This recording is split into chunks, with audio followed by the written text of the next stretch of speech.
السلام عليكم. موعد توقيت مباراة المنتخب الجزائري ومنتخب سويسرا في دور 32 من كأس العالم 2026.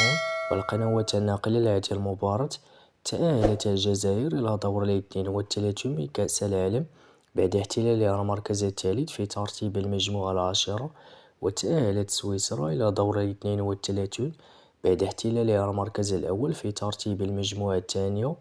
وتواجه الجزائر سويسرا في دور 32 من كأس العالم يوم الجمعة 3 يوليو 2026 في تمام الساعة 4 صباحا بتوقيت المغرب وتونس والجزائر، 6 صباحا بتوقيت مصر والسعودية إن شاء الله. ومن المرتقب نقل هذه المباراة على قناة الجزائرية الأولى وعلى قناة بين سبورتس ماكس 2.